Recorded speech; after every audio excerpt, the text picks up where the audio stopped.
बहुत ही interesting topic पे आज हम चर्चा करने वाले हैं और यह क्लास 9th और क्लास 11th में आपको मिलेगा। फिजिक्स का एक इक्वेशन है, यानी न्यूटन का दिया हुआ एक इक्वेशन है S equal to U T plus 1/2 A T square.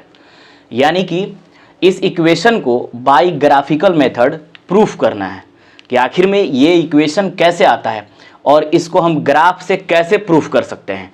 तो सबसे पहले आपको याद रखना होगा, आपके पास एक ग्राफ, ये एक फिगर होना चाहिए वेलोसिटी टाइम ग्राफ का। वेलोसिटी टाइम ग्राफ का एक फिगर आपको याद रखना होगा। मैं इसमें आपको थोड़ा समझा देता हूं कि कौन पॉइंट क्या है।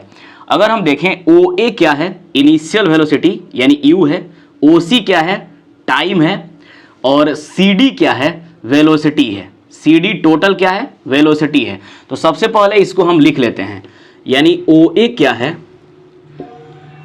यू है, ओ सी और ए बी इक्वल है। तो O C equal to A B equal to time है, यानी ओ सी टाइम है तो ए बी भी क्या है, टाइम है। सी डी क्या है, वेलोसिटी है। सी डी क्या है, इसमें सी और डी क्या है, वेलोसिटी है, यानी फाइनल वेलोसिटी है। अब इसके हिसाब से हम वैल्यू पुट करेंगे। लेकिन अगर हम देखें तो इस ग्राफ में दो फिगर बन रहा है, एक ट्रायंगल और दूसरा क्या बन रहा है, रेक्टेंगल। एक ट्रायंगल बन रहा है और दूसरा क्या बन रहा है, रेक्टेंगल बन रहा है। अगर हम कहें कि इस पूरे ग्राफ का जितना मैं ये शेडेड पोर्शन किया हूं, इसका एरिया निकालना है, तो आप क्या करेंगे, area of triangle plus area of rectangle, यही करेंगे। तो अगर हम लिखें एरिया ऑफ ग्राफ, तो हम क्या लिख सकते हैं, area of triangle plus area of rectangle. यानी कि दोनों का एरिया हम जोड़ देते हैं तो एरिया ऑफ ग्राफ के बराबर हो जाएगा।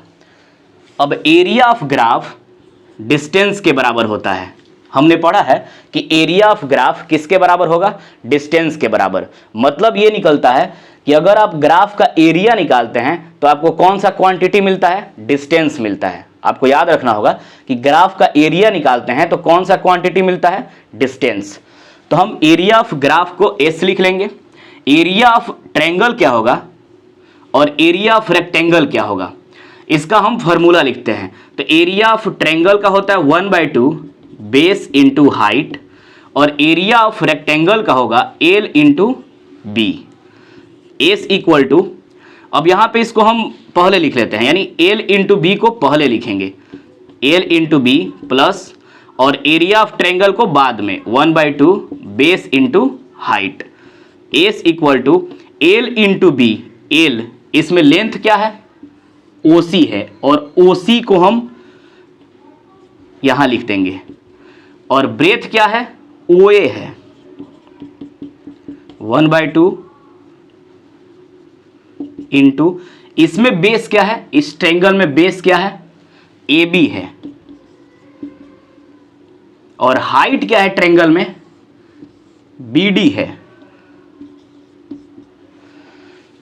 अब इसका वैल्यू पुट करते हैं। एस इक्वल टू ओ सी का वैल्यू क्या है, टाइम, ओ ए का वैल्यू क्या है, यू, 1/2 ए बी का वैल्यू क्या है, टाइम, और बी डी का वैल्यू हम निकालेंगे। अब बी डी का वैल्यू हम कैसे निकालेंगे, आइए देखते हैं। अगर हम देखें slope equal to, slope math में स्लोप इक्वल टू होता है ट्रायंगल का परपेंडिकुलर बाई बेस, यानी slope equal to perpendicular by base. अब स्लोप ही फिजिक्स में क्या कहलाता है, acceleration.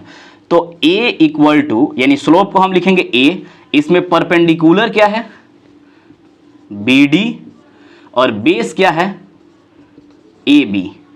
A equal to B D का वैल्यू निकालना है तो बी डी को बी डी ही लिखेंगे, और ए बी का वैल्यू किसके इक्वल है, टाइम के इक्वल है, तो यहां हम टी लिख देंगे।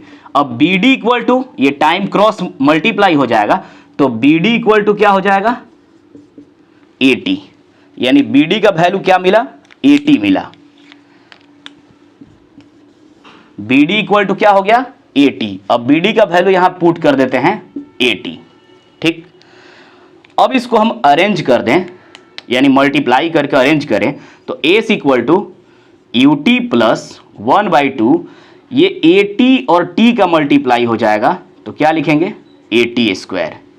इस प्रकार हम प्रूफ कर पाए कि S equal to U T plus 1/2 80²। काफ़ी आसान था। अगर आपको समझ में आया है तो आप कमेंट सेक्शन में कमेंट कीजिएगा। मुझे आशा है कि आप बेहतर समझ गए हैं। अगर आपको लिखना है तो आप इसको लिख सकते हैं।